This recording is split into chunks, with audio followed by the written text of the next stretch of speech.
ବଜ୍ରଘାତରେ ଯୁବକଙ୍କ ମୃତ୍ୟୁ। ଅନୁଗୁଳ ଜିଲ୍ଲା କିଶନନଗର ବ୍ଲକ ରଣିଆକଟା ଗ୍ରାମର ଦୀପକ ନାହାକଙ୍କର ବଜ୍ରଘାତରେ ସେ ମୃତ୍ୟୁବରଣ କରିଛନ୍ତି। ସୂଚନା ଅନୁସାରେ ଦୀପକ ଆଜି ସକାଳେ କୌଣସି କାର୍ଯ୍ୟ ପାଇଁ ସେ କିଶନନଗର ଯାଇଥିଲେ। କାର୍ଯ୍ୟ ସାରି ରଣିଆକଟା ତାଙ୍କ ଘରକୁ ଫେରୁଥିବା ବେଳେ ଦିନ 1:20 ସମୟରେ ବାଟରେ ବଜ୍ରପାତ ମାରିଥିଲା। ସେ ହଠାତ୍ ବାଇକ୍ରୁ ପଡ଼ିଯାଇଥିଲେ। ପଡ଼ିଥିବା ଦେଖି ସ୍ଥାନୀୟ ଅଞ୍ଚଳବାସୀ ତାଙ୍କୁ କିଶନନଗର ଗୋଷ୍ଠୀ ସ୍ୱାସ୍ଥ୍ୟକେନ୍ଦ୍ରରେ ଭର୍ତ୍ତି କରିଥିଲେ। ଡାକ୍ତର ତାଙ୍କୁ ମୃତ ଘୋଷଣା କରିଥିଲେ। କିଶନନଗରରୁ ସଦାଶିବ ବିଶ୍ୱାଳଙ୍କ ରିପୋର୍ଟ, ନ୍ୟୁଜ୍ ଓଡ଼ିଶା ଟିଭି।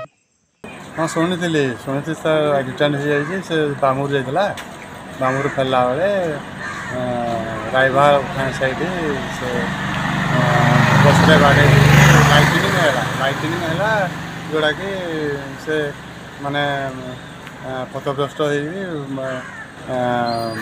गचरे बाड़े एक्सपायर कर शुणिली देखिली भी मतलब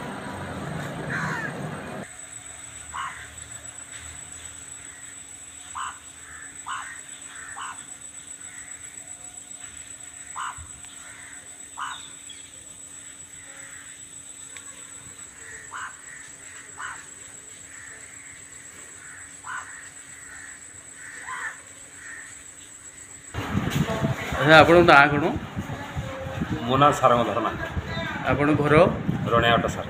अच्छा रणियाकटार आज खबर अच्छी कि दीपक नाहक आपण कौन लगे मु तार काका लगे आज मोटरसाइकिल दुर्घटना मृत्युवरण होती कौन जानी मु तो सार घर नी प्राय शुणला आसला देखला घड़घड़ी वज्रपात से समय होती प्राय से